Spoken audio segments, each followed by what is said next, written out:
Capítulo 6, parte 1. Em menos de 5 minutos, Flora desceu as escadas. Ela estava envolta em um robe rosa pálido. Ela parecia ansiosa e excitada. O inspetor aproximou-se. Boa noite, Miss Ackroyd. Ele disse civilizadamente. Receio que tenha havido uma tentativa de roubo e gostaríamos de sua ajuda. Esta é a sala de bilhar? Entre e sente-se. Flora sentou-se serenamente no amplo divã encostado ao longo da parede e olhou para cima para o inspetor. Não compreendo. O que foi roubado? O que posso lhe dizer? É apenas o seguinte, Miss Ackroyd. Parker aqui diz que você saiu do escritório de seu tio por volta de 21h45. Foi isso mesmo? Exatamente. Eu tinha vindo lhe dar boa noite. E a hora está correta? Bem, deve ter sido por volta das 22 horas. Não sei com precisão. Pode ter sido mais tarde. Seu tio estava sozinho ou tinha mais alguém com ele? Ele estava sozinho. O Dr. Shepard já havia partido. Você teria reparado se a janela estava aberta ou fechada? Flora negou com a cabeça. Não saberia dizer. As cortinas estavam corridas. Exato. E o seu tio parecia como de costume? Creio que sim. Você poderia nos dizer exatamente o que se passou entre vocês? Flora parou um instante, como para se lembrar. Eu entrei e disse boa noite, tio. Vou me deitar agora. Estou cansada hoje. Ele fez um tipo de resmungo e eu me aproximei e o beijei. E ele falou algo sobre eu estar bem no vestido que usava. Então mandou que me apressasse porque estava ocupado. E saí. Ele pediu especialmente para não ser perturbado? Oh, sim, eu esqueci. Ele disse, diga a Parker que não preciso de mais nada esta noite, que ele não deve me perturbar. E eu encontrei Parker logo fora da sala e passei-lhe a mensagem de meu tio. Então foi assim, disse o inspetor. Posso saber o que foi roubado? Não estamos bastante certos, disse o inspetor com hesitação. Um olhar bastante alarmado surgiu nos olhos da moça. Ela se levantou de um salto. O que é? Vocês estão me escondendo alguma coisa. Movendo-se em sua maneira discreta habitual, Hector Blunt colocou-se entre ela e o inspetor. Ela estendeu um pouco a mão e ele a tomou entre as suas, afagando-a como se fosse uma criança muito pequena. E ela se voltou para ele, como se algo em seu comportamento sereno e firme prometesse conforto e segurança. Só mais notícias, Flora. Ele disse calmamente. Mais notícias para todos nós. Seu tio Roger será um choque para você. Fatalmente.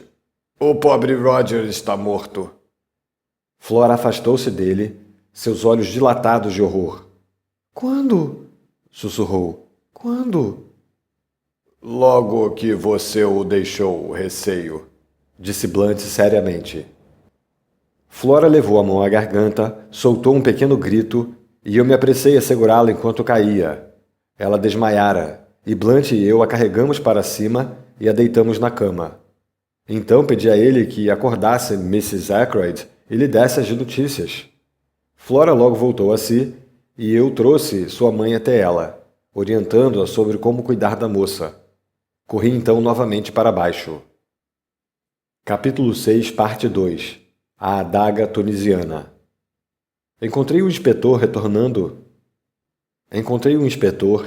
pela porta que levava para a cozinha e as dependências dos empregados.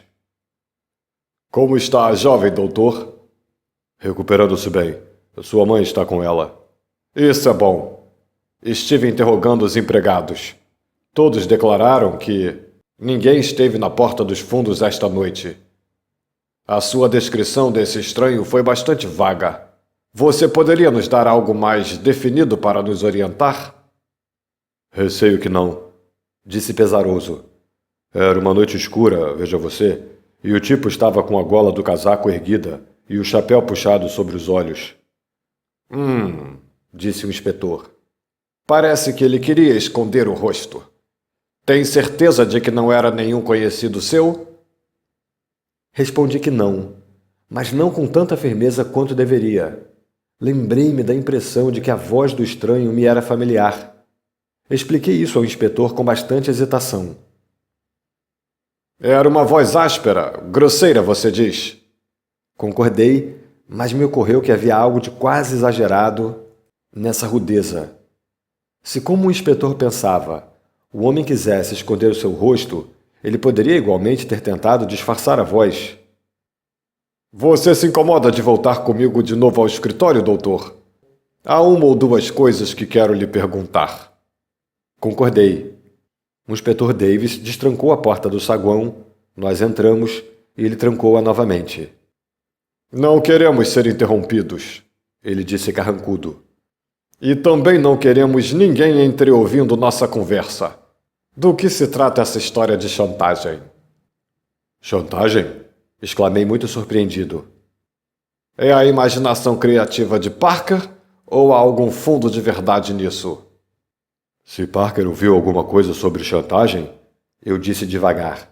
Ele deve ter ficado ouvindo do outro lado desta porta com o ouvido colado no buraco da fechadura. Davis aprovou com a cabeça. Nada mais provável. Veja, fiz umas perguntas sobre como Parker usou seu tempo esta noite. Para dizer a verdade, não gostei do jeito dele. O homem sabe de algo.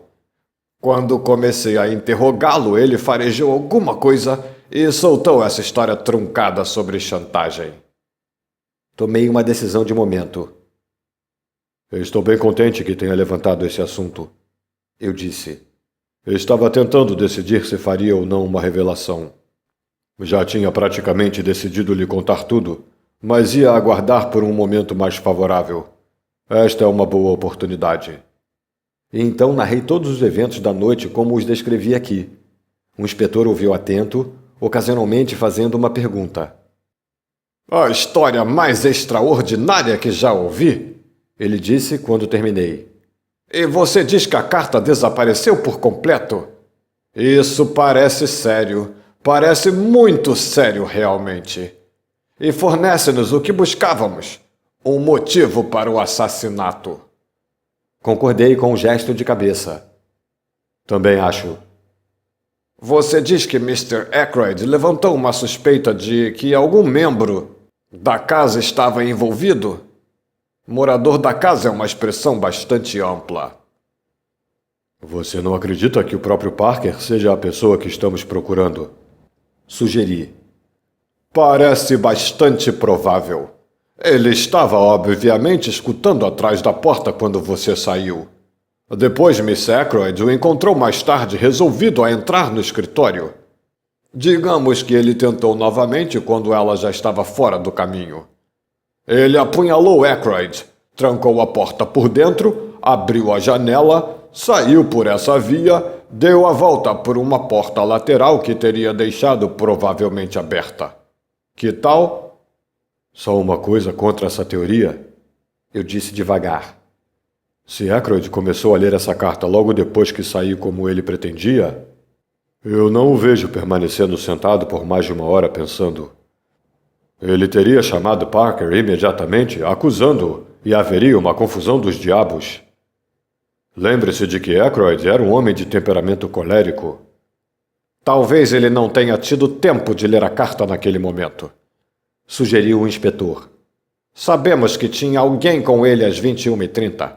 Se esse visitante chegou assim que você partiu, e depois que ele se foi, Miss Aykroyd entrou para dar boa noite, bem, ele não poderia ter continuado a ler a carta até próximo das 22 horas. E o telefonema? Parker o fez, com certeza. Talvez antes de ponderar sobre a porta trancada e a janela aberta. Depois mudou de ideia ou entrou em pânico. E decidiu negar saber de qualquer coisa. Foi assim, acredite. Sim. Gaguejei ainda bastante cético.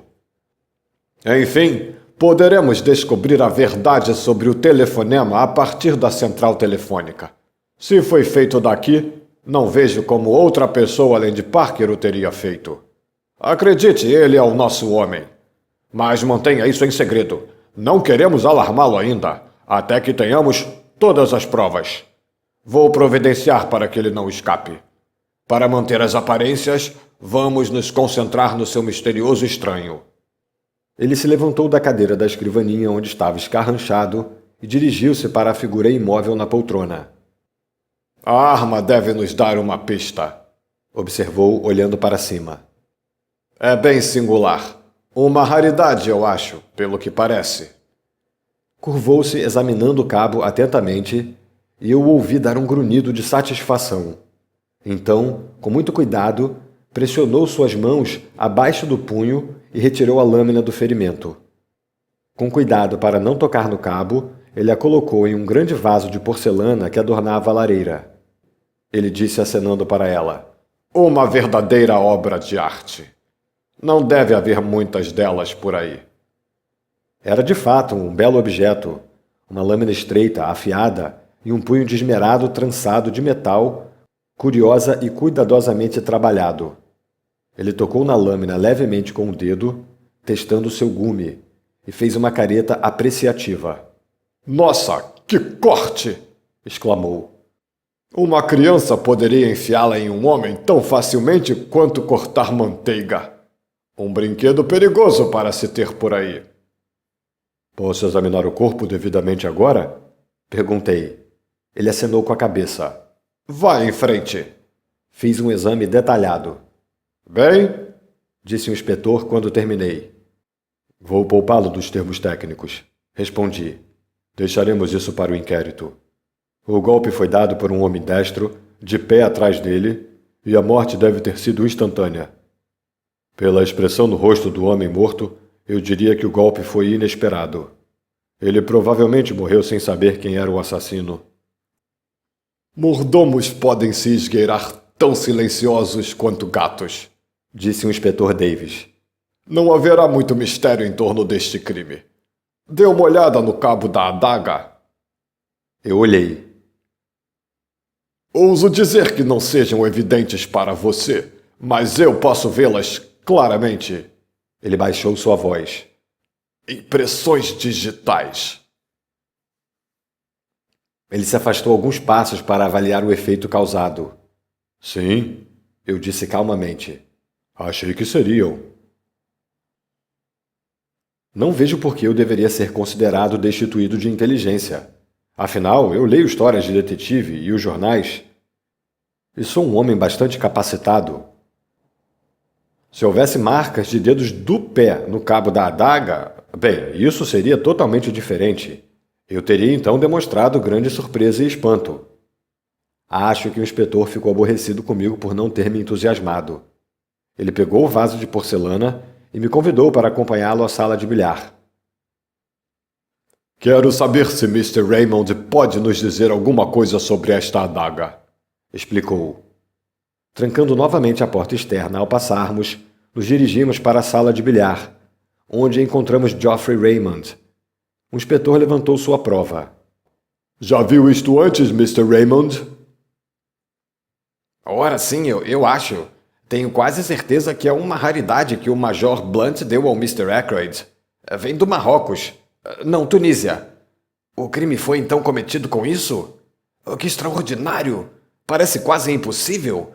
Mas dificilmente haveria duas adagas iguais. Posso chamar o Major Blunt? Sem esperar a resposta, ele saiu apressado. Bom rapaz este, disse o inspetor. Tem algo de sincero e ingênuo nele. Concordei. Nos 2 anos em que Geoffrey Raymond foi secretário de Mr. Ackroyd, eu nunca o vira contrariado ou irritado. E ele tem sido, eu sei, um secretário muito eficiente. Um instante depois, Raymond retornou acompanhado do Major Blunt. Eu estava certo, disse Raymond agitado. É a adaga tunisiana.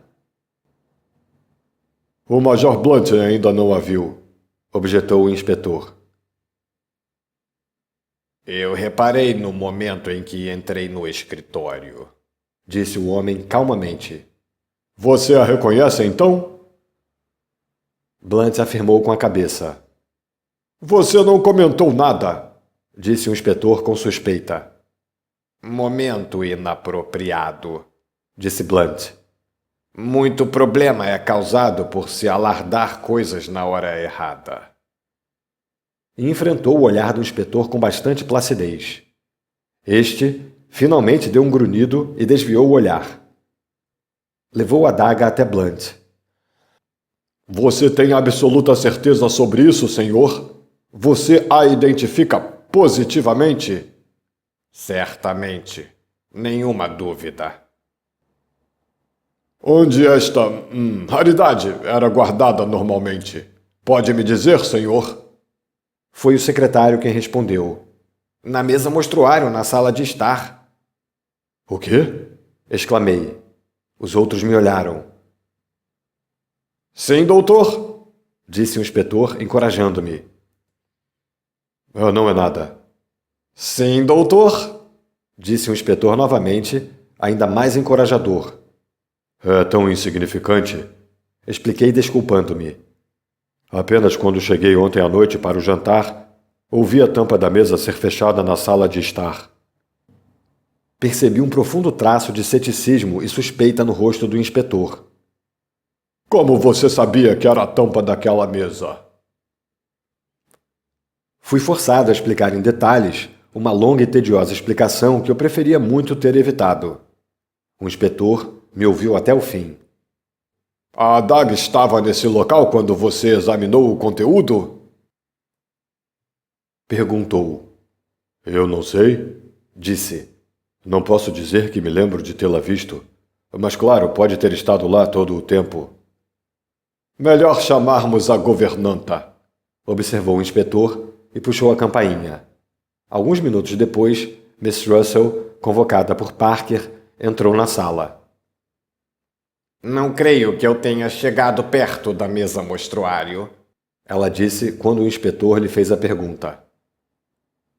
Eu estava me certificando de que todas as flores estavam frescas. Oh, sim, eu lembro agora. A mesa estava aberta e não deveria estar. Então baixei a tampa ao passar por ela. Ela o olhou agressivamente. Entendo, Disse o inspetor. Pode me dizer se esta adaga estava no lugar naquele momento? Miss Russell olhou para a arma calmamente. Não posso afirmar, Respondeu. Não parei para olhar. Sabia que a família desceria em instantes. Eu queria sair dali. Obrigado, Disse o inspetor. Houve apenas uma ligeira hesitação no seu jeito, como se quisesse ter feito mais perguntas. Porém, Miss Russell entendeu as palavras como dispensa e deslizou para fora. Uma mulher bem intratável, imagino, hein? Disse o inspetor, vendo-a sair. Deixe-me ver. Essa mesa fica em frente a uma das janelas. Foi o que disse, não é, doutor?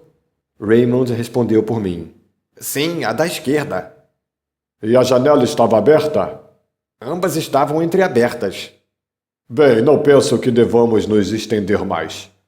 Alguém, e direi apenas alguém, poderia se apossar desta adaga quando quisesse. E exatamente quando o fez não tem a menor importância. Voltarei de manhã com o comissário, Mr. Raymond. Até lá, ficarei com a chave desta porta. Quero que o coronel Melrose veja tudo exatamente como está. Sei que ele está jantando fora, do outro lado do condado. E acredito, ficará para a noite. Vimos o inspetor levantar o vaso de porcelana. Terei de embalar isto com muito cuidado, Observou. Será uma prova importante em vários aspectos. Alguns minutos depois, quando saí da sala de bilhar com Raymond, este deu uma risadinha divertida. Senti a pressão de sua mão em meu braço e segui a direção de seu olhar. O inspetor Davis parecia pedir a Parker sua opinião sobre uma pequena caderneta de bolso. Bastante óbvio, Murmurou meu companheiro. Então Parker é o suspeito, não é? Devemos obsequiar o inspetor Davis com nossas impressões digitais também? Ele pegou 2 cartões da bandeja de cartões, limpou-os com seu lenço de seda, me entregou um e segurou o outro. Então, com um sorriso malicioso, os entregou ao inspetor de polícia. Lembranças, Ele disse. Número 1, Dr. Shepard. Número 2, minha humilde pessoa. O do Major Blunt virá pela manhã. A juventude é bastante alegre. Mesmo o assassinato brutal de seu amigo e patrão não abateu por muito tempo o humor de Geoffrey Raymond. Talvez assim é que se deva ser. Não sei. Eu perdi essa capacidade de recuperação há muito tempo. Já era bem tarde quando voltei e torcia para que Caroline já estivesse deitada. Mas eu deveria ter imaginado. Ela tinha um chocolate quente esperando por mim, e enquanto eu bebia, extraiu toda a história daquela noite. Não falei nada sobre o assunto da chantagem, mas me contentei em dar-lhe os fatos do assassinato. A polícia suspeita de Parker, eu disse ao me levantar e preparar-me para subir e deitar. Parece um caso bastante claro contra ele. Parker? Disse minha irmã. Absurdo! Esse inspetor deve ser um completo tolo. Imagine Parker. Acha que eu sou tola? Com esse pronunciamento obscuro, fomos deitar. Se você gostaria de fazer uma doação para colaborar com melhorias técnicas do canal, nossa chave Pix é prmatos, com um T só, @hotmail.com. Obrigado.